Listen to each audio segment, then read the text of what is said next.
오늘 집사님 플루스를 하시니까 더 은혜롭네요. 집사님 짱! 우리 차준희 목사님 오셨습니다. 그동안 몇 번 우리 교회 오셨는데 우리 교회 오신 후에 엄청 유명해지셨어요. 그냥 이건 자의적인 해석이에요. 우리 교회 왔다 하셔가지고 유명했다는. 텔레비전 뭐 여기저기 출연하시면서 요즘 하나님께 더 귀하게 쓰임받고 계시는데 오셨습니다. 오늘도 하나님께서 목사님을 통해서 귀한 말씀 주실 줄 믿습니다. 우리 목사님 나오실 때 힘찬 박수하도록 하겠습니다.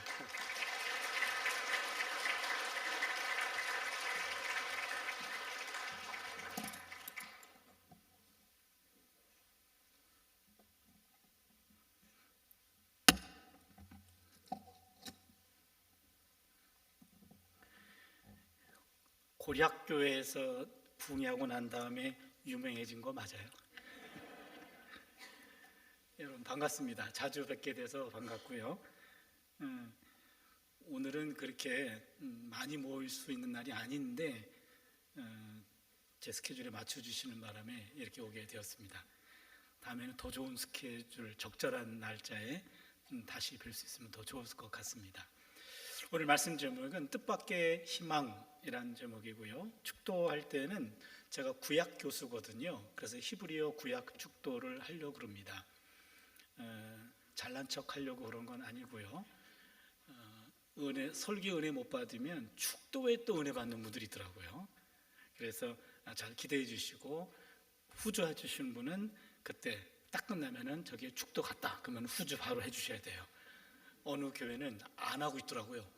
그럼 제가 눈치를 주면은 왜 축도 안 하냐고 그래서 했다고. 오늘 교회 수준을 보겠습니다. 오늘 23편 말씀인데요. 23편은 굉장히 유명한 시편이죠.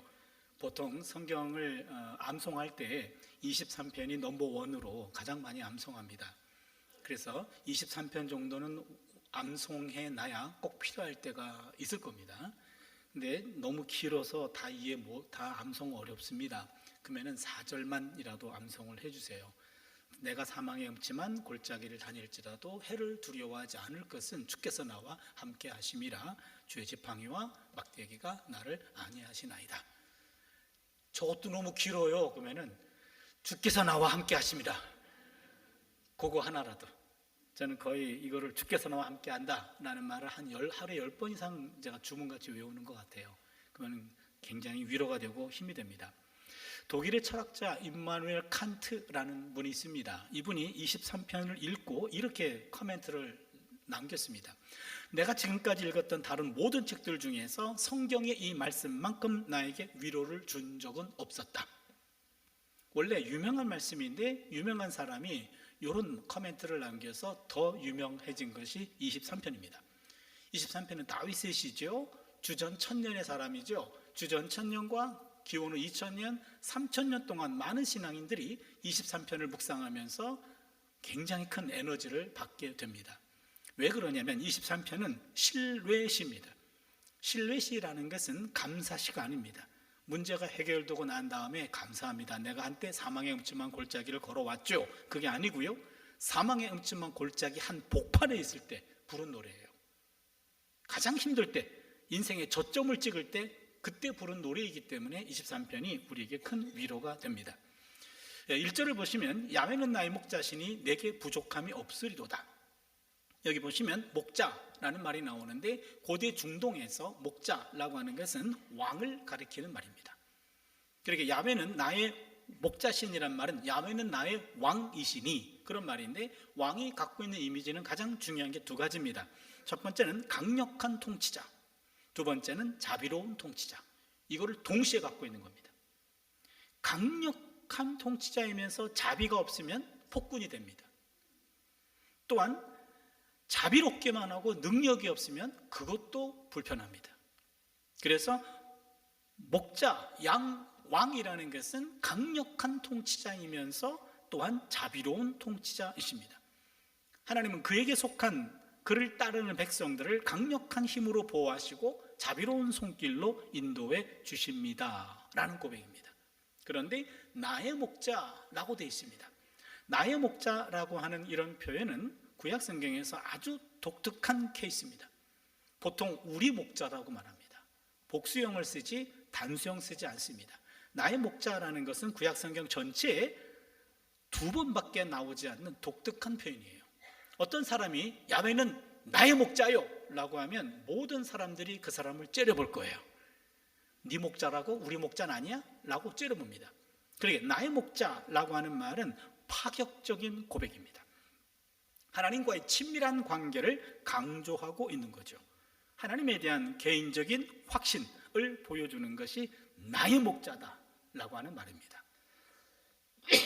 동시에 야훼는 나의 목자시니 내게 부족함이 없다. 부족하다라는 동사가 나오는데 이 부족하다라는 말은 반드시 목적어를 수반하는 타동사입니다.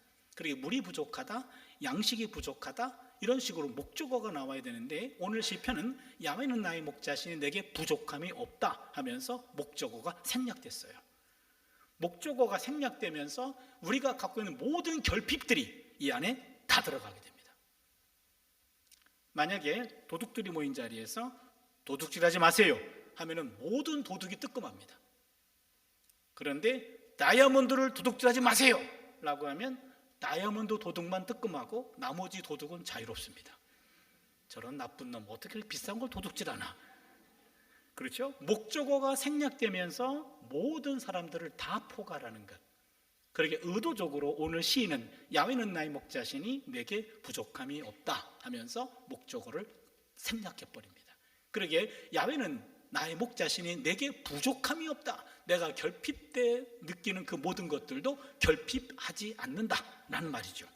또한 부족함이 없다라는 이 동사가 시제가 미완료형입니다. 히브리어는 완료형과 미완료형 2개밖에 없어요. 완료형이란 말은 끝난 거고 미완료형은 끝나지 않은 겁니다. 미완료형으로 나왔죠. 지속성을 강조합니다.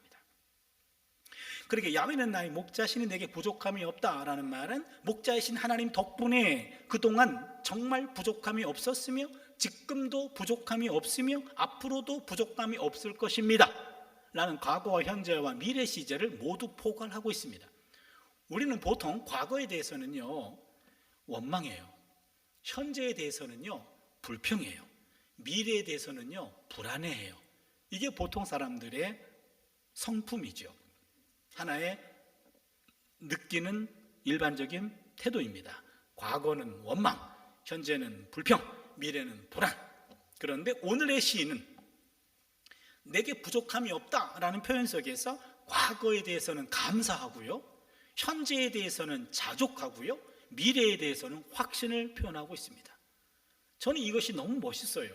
과거에 대해서는 감사하고 현재에 대해서는 자족하고 미래에 대해서는 확신할 수 있는 것, 그것이 바로 부족함이 없다라고 하는 표현이 갖고 있는 의미입니다.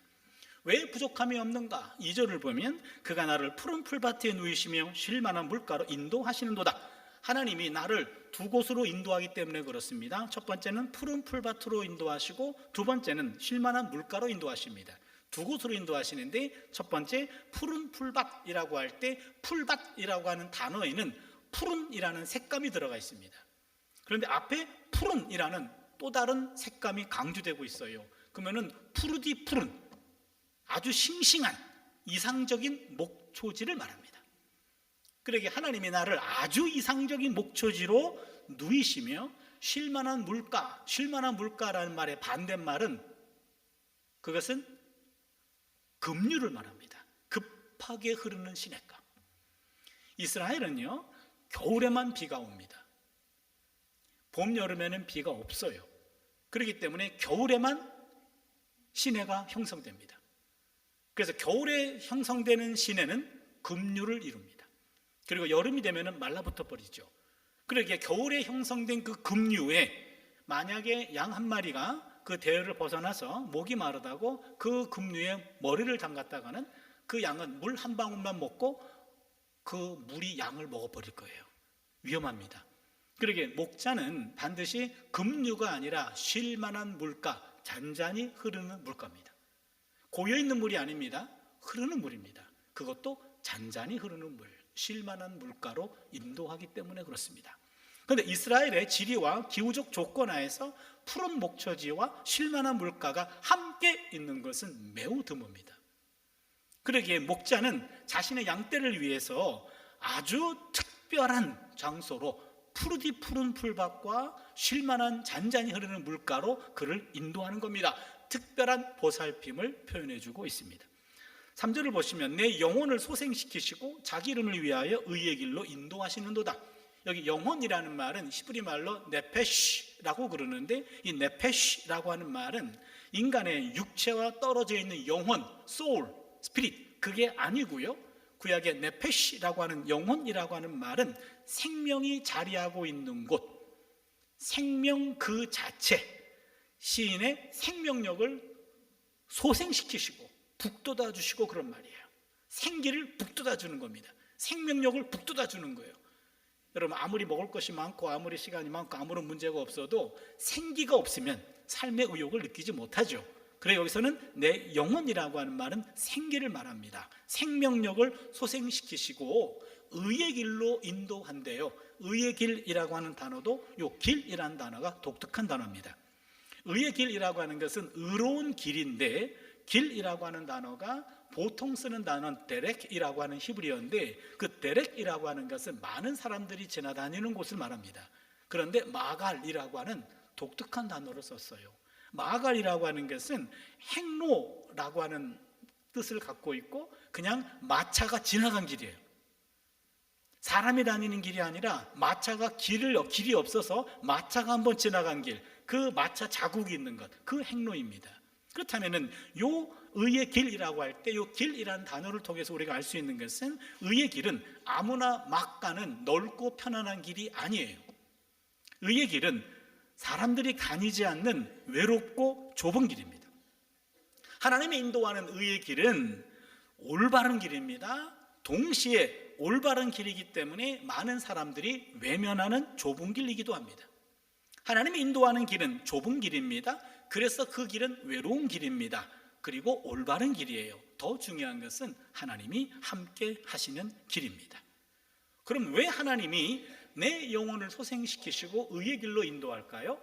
자기 이름을 위하여. 자기는 하나님입니다. 그러니까 하나님의 이름을 위해서 우리를 의의 길로 인도한다는 거죠. 하나님의 명예를 위해서. 야훼는 내 목자예요. 그러니까 내 목자라고 하면 내 양떼에 대해서는 목자로서 책임감이 있는 거죠. 목자가 내 양떼를, 나한테 귀속된 양떼를 내가 보호하지 못한다면 목자의 명예가 떨어지는 겁니다. 그러니까 하나님의 명예를 위해서, 하나님의 이름을 위해서 나를 의의 길로 인도하시는 도다라고 하는 거죠. 4절을 보시면 내가 사망의 음침한 골짜기로 다닐지라도 해를 두려워하지 않을 것은 주께서 나와 함께 하심이라. 주의 지팡이와 막대기가 나를 안위하시나이다. 여기 보시면 사망의 음침한 골짜기, 이 단어가 키워드인데, 사망의 음침한 골짜기, 우리말로는 사망, 음침한 골짜기, 세 단어가 결합된 것 같은데 히브리어로는 짤마베트라는 한 단어예요. 원래 뜻은 어둠이 깊은 곳이라는 뜻입니다. 그러니까 어둠이 깊은 곳이라는 한 단어를 이렇게 사망의 음침한 골짜기라는 단어로 번역을 했어요. 지금 봐도 멋있어요. 그렇지 않나요? 사망의 음침한 골짜기, 아주 멋있지 않나요? 저만 멋있나요? 저는 구약 학자고 제가 시편에 대해서 요즘에 좀 연구를 좀 해봤거든요. 그래서 이 사망의 음침한 골짜기라는 번역이 과연 누가 이렇게 번역했나? 최초로 2월 번역한 사람은 선교사였어요. 우리나라 최초 선교사. 그 누가 했는가? 제가 일부러 좀 시간 내서 찾아뵙고, 그분은 돌아가셨을 테니까 그분 후손들에게라도 제가 정말로 고마움을 표현하고 싶은 그럴 만큼 멋있는 번역이었어요. 근데 제가 몇 해 전에 중국에 있는 신학생들을 중국 가서 특강한 적이 있었는데, 중국 성경을 이렇게 봤더니 23편 여기 4절에 사망의 음침한 골짜기로 중국말로 번역되어 있어요. 그때 알았어요. 우리 최초의 선교사님께서 히브리어를 가지고 직접 번역한 것이 아니라 중국어 성경에 번역된 것을 참조해가지고 번역하셨어요. 약간 실망. 그러나 사망의 음침한 골짜기라고 하는 이 단어는 아주 멋있는 시인의 언어인 것 같아요. 사망의 음침한 골짜기라고 하는 것은요, 죽음이 도사리는 곳이에요. 양 한 마리가 대열에서 이탈했습니다. 사망의 음침한 골짜기에 홀로 떨어져 있습니다. 그 양은 죽은 양과도 같습니다.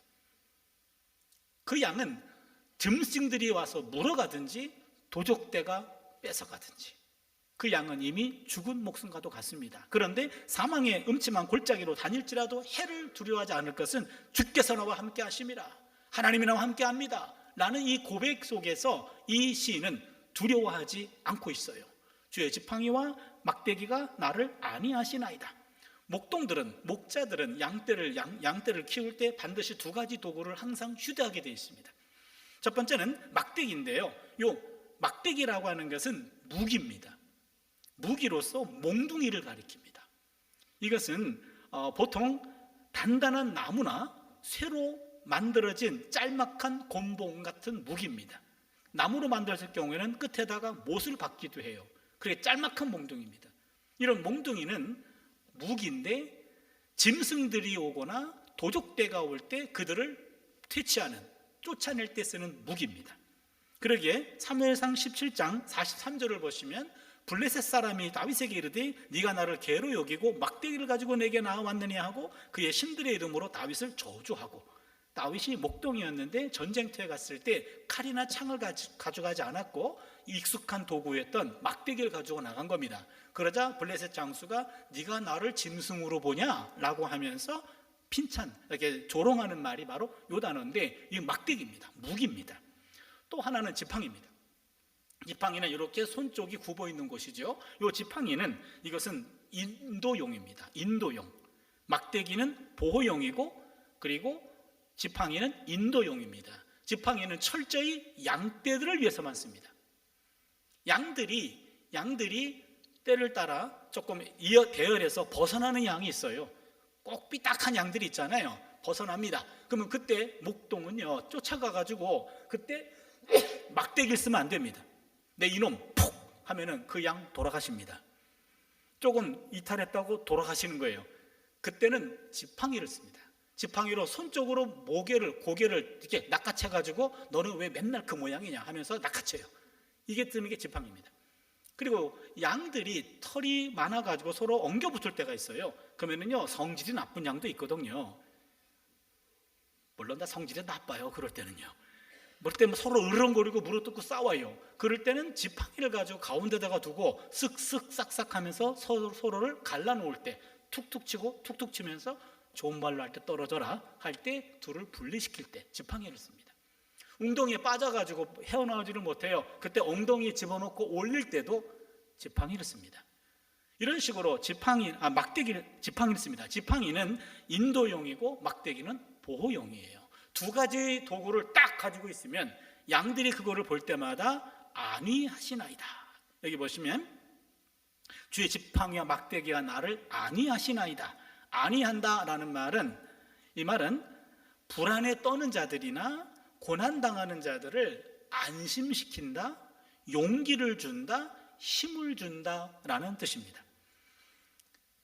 그러게 오늘 2절 4절을 간략하게 정리하면 양떼들이 가는 길은 기괴한 바위도 있고요, 깊은 구덩이도 있고요, 또한 사나운 짐승들도 있고요, 그리고 강도들이 숨어있는 곳입니다.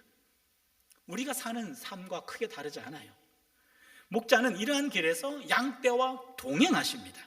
그리고 막대기와 지팡이로 양떼의 적들을 쫓고 그들을 안전한 곳으로 인도하십니다.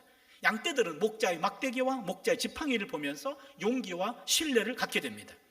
시인의 삶은 어떠한 상황 속에서도 비록 그것이 죽음의 위험이 있다 할지라도 보호용 막대기와 인도용 지팡이로 무장한 하나님이 동행해 주시기 때문에 더 이상 두려워하지 않고 오히려 위안을 받고 있습니다.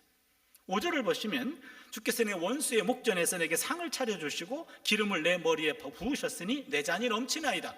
여러분 5절을 보면은요, 갑자기 시인이 손님이 됐어요. 그렇죠? 1절부터 4절까지 시인은 양이었습니다. 하나님은 목자였습니다.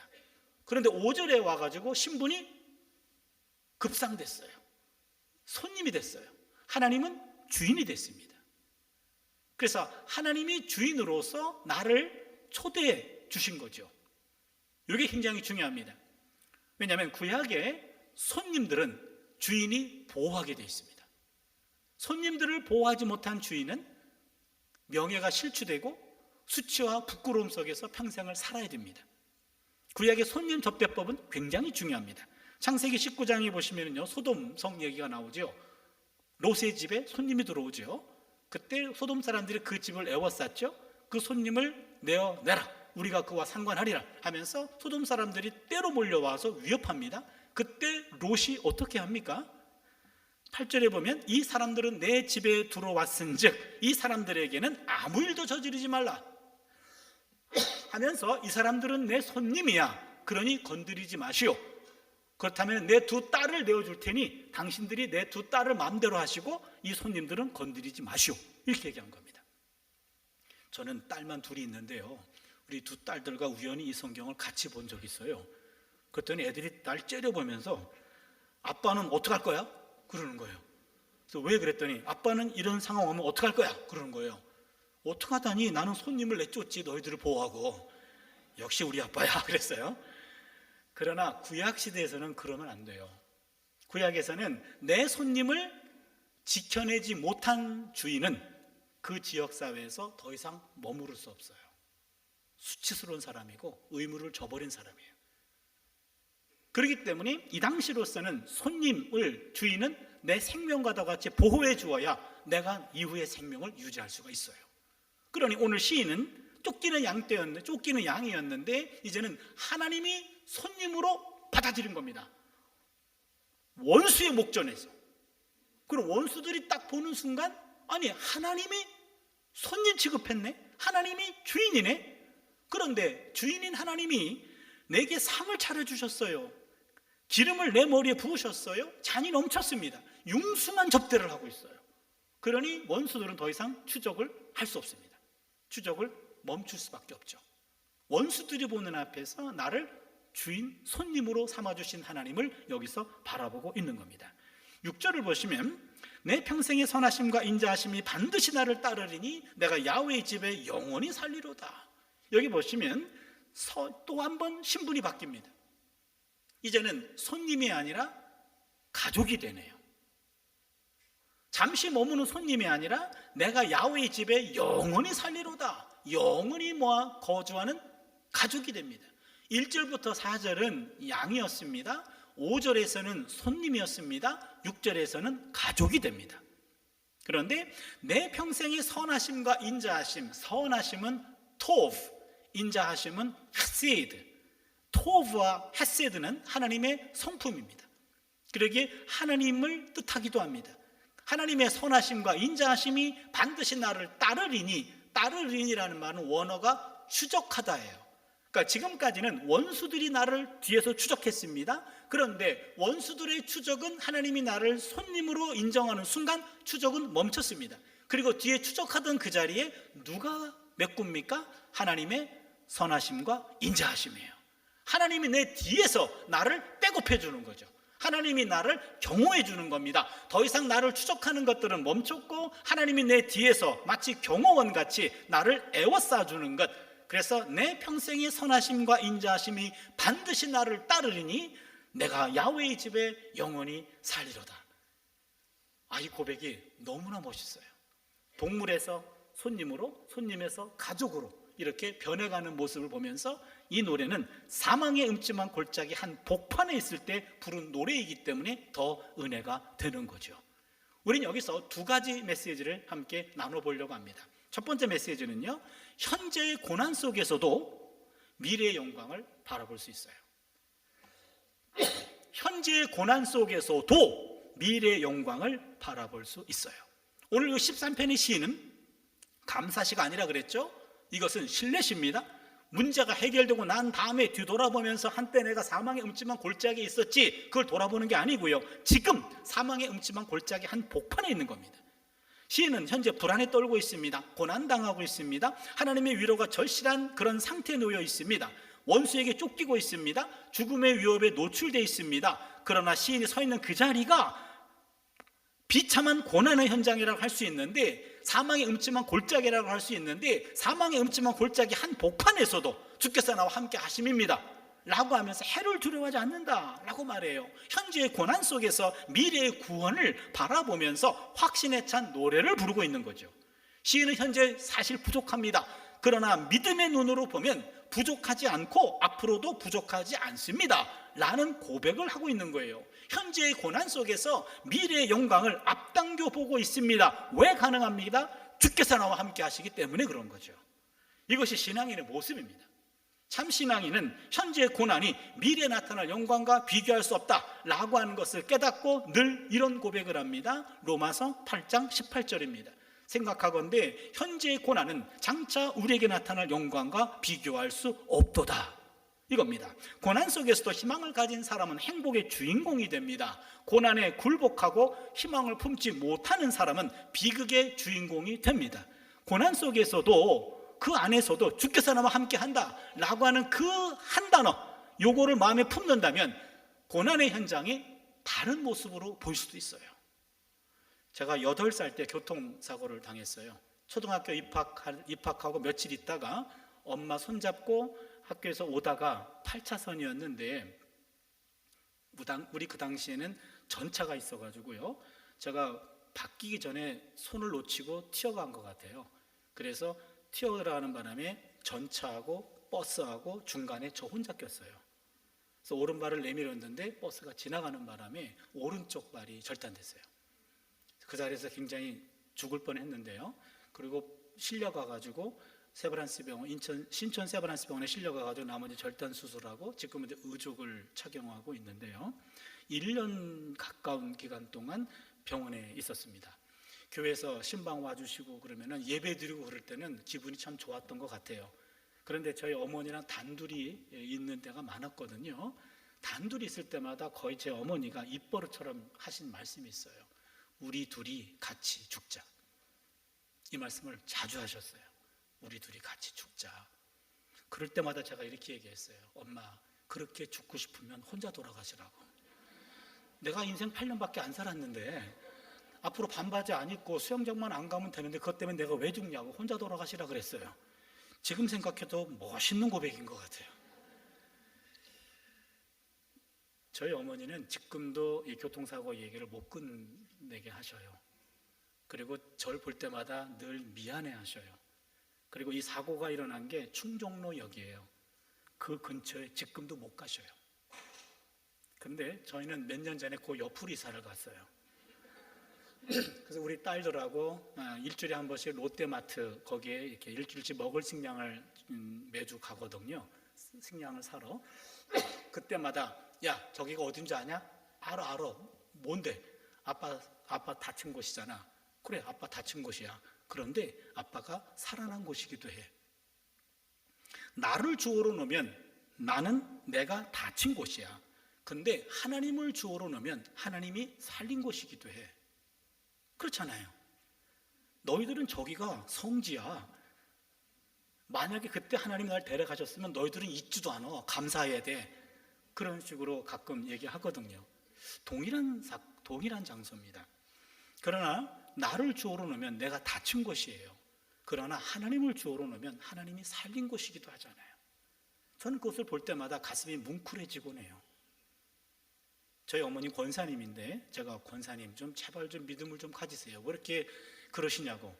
제가 한때 뭐라 그랬는데 이제는 이해를 하려고 그래요. 제 어머니가 19의 저를 낳으셨어요. 그럼 제가 맏아들이에요. 27살에 맏아들을 데리고 학교 갔다 오다가 놓쳐가지고 사고가 난 거예요. 그러니까 지금도 그곳을 못 가는 이유를 제가 이제는 이해하려고 해요. 트라우마예요. 트라우마. 맨날 볼 때마다 하나님이 살렸잖아. 그렇게 얘기하는데 너 죽을 뻔했잖아. 그 얘기만 하셔요. 권사님이 믿음이 그게 뭐요? 그러면은 권사이기 전에 27살짜리 엄마의 트라우마인 것 같아요.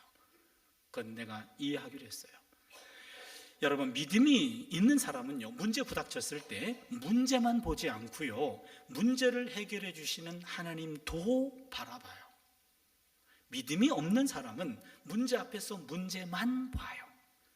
그래서 문제가 아니라 문제 속에서 문제만 보는 게 문제예요. 절망이 아니라 절망 속에서 절망만 보는 게 정말 절망이에요. 실패가 아니라 실패 속에서 실패만 보는 것이 정말 실패입니다. 여러분, 만만 보지 마시고 도도 봐야 돼요. 사망의 음침한 골짜기 맞아요. 그러나 그곳에서도 하나님은 계십니다.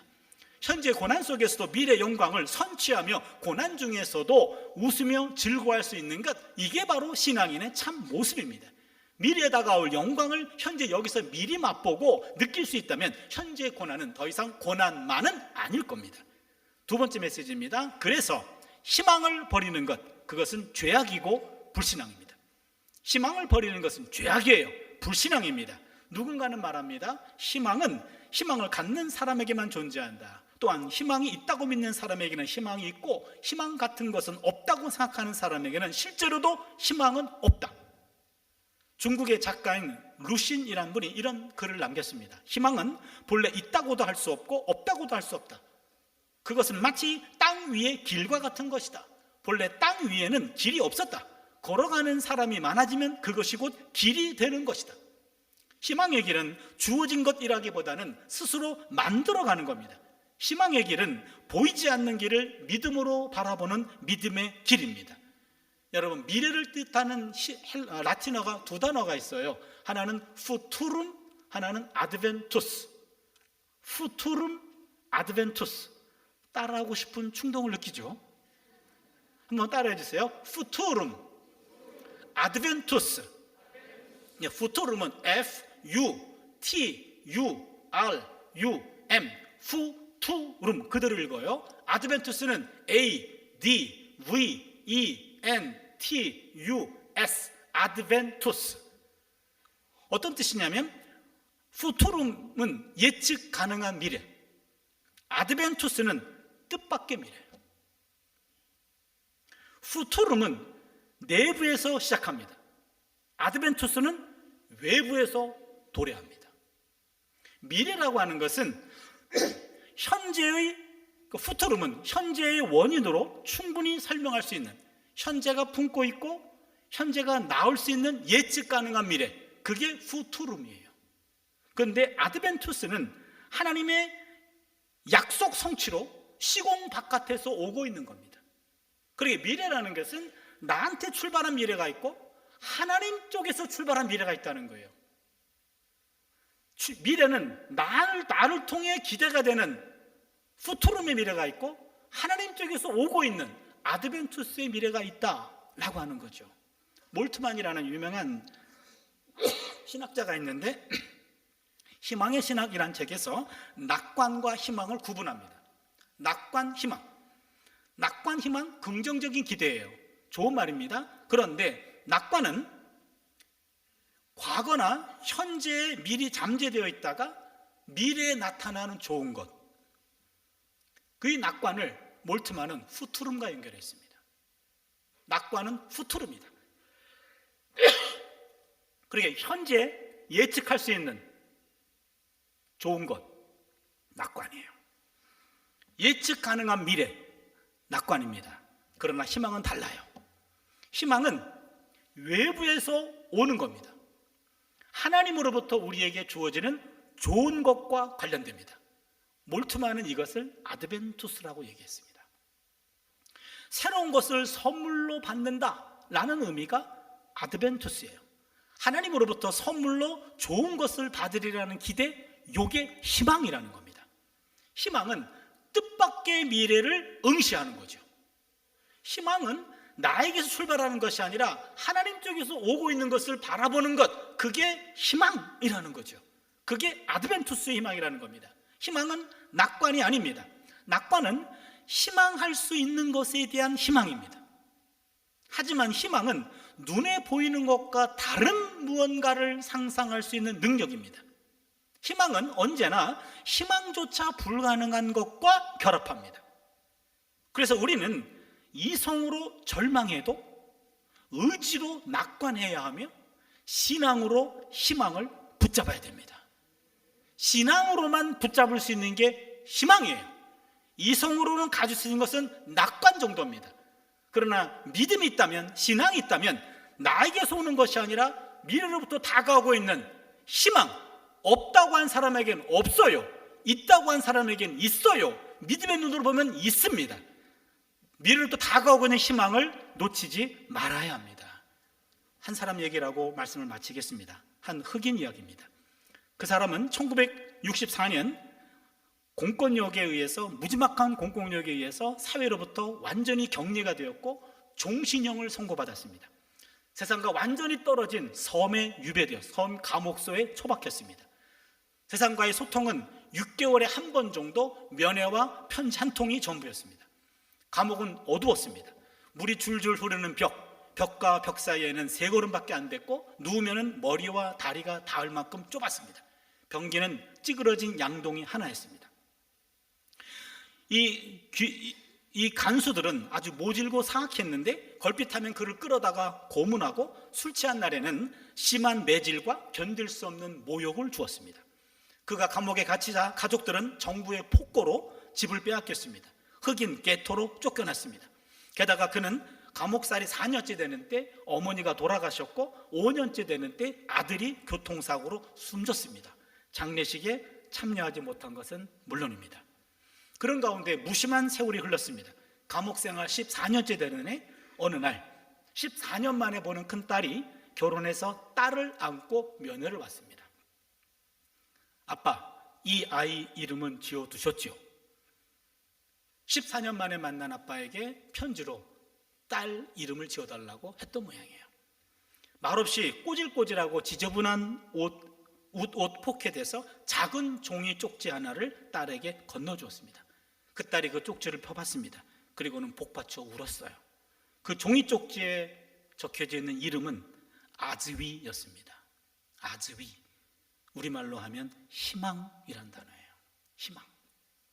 이후에도 13년 더 돌을 캐고 매를 맞고 모욕을 당하면서 루벤 섬에서 감옥살이를 했습니다. 그리고는 44세에 들어갔다가 71세에 이르기까지 장장 27년이 지나간 후에야 겨우 석방됐습니다. 그리고는 남아공 백인 정부의 흑백 분리 정책 아파르헤이트를 완전 철폐하고 남아공 최초의 흑인 대통령이 되었습니다. 그는 넬슨 만델라입니다. 대통령에 당선되어서 자신을 박해하고 고통과 치욕을 주었던 정적들을 다 용서하고 그들을 사랑으로 품었습니다. 그는 인간의 고고한 삶의 방식을 보여주었다라는 평가를 받았고, 만델라가 세상을 떠났을 때 세계 언론은 그를 가리켜 인간의 품격을 한 계단 올려놓은 사람이라고 존경을 표했습니다. 넬슨 만델라가 기약 없는 종신형이었는데 장장 27년 동안 그 오랜 감옥 생활을 어떻게 견뎌냈는가 하는 물음에 대해서 나는 위대한 변화가 일어나리라는 아즈위, 희망을 한순간도 잊은 적이 없습니다. 그랬어요. 보이지 않는 종신형이었습니다. 언제 매맞아 죽을지도 모르는 그런 상황 속에서 늘 품속에 아즈위, 희망이란 단어를 한순간도 놓치지 않았다라는 겁니다. 지금의 고통이 언젠가는 사라지리라는 희망, 누군가 어두움 속에서 내게 손을 뻗어주리라는 희망, 내일도 내게 빛과 생명이 주어지리라는 희망, 이런 희망이 있어야 사람은 고단한 삶을 감당해낼 수 있습니다. 그런 희망을 가지지 않는 것, 그거 죄입니다. 빛을 보고도 눈을 감아버리는 것은 자신을 어두운 감옥 속에 가두어버리는 자살 행위나 마찬가지이기 때문에 그렇습니다. 희망은 하나님으로부터 주어지는 뜻밖의 미래입니다.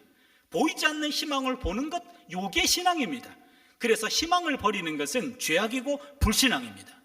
현재의 고난 속에서 미래의 영광을 바라볼 수 있기 바랍니다. 오늘도 주께서 우리와 함께 하십니다. 그러기에 뜻밖의 희망, 요 단어, 뜻밖의 희망, 아드벤투스의 희망, 요 희망을 품고 살아가는 올 한 해가 될 수 있기를 주님의 이름으로 축원합니다. 기도합니다. 하나님, 어쩌면은 우리나라가 사망의 음침한 골짜기 한 복판에 있는지도 모릅니다. 그러나 해를 두려워하지 않을 것은 주께서 우리와 함께 하심입니다. 주님이 함께 하셔서 보이지 않는 희망을 바라보게 해주시고 뜻밖의 희망을 응시하게 해주시고 우리 신앙이 더 깊어지게 하여 주셔서 희망을 내려놓지 않는, 희망을 품고 살아가는 우리 모두 되게 하여 주시옵소서. 예수님의 이름으로 기도드리옵나이다. 아멘.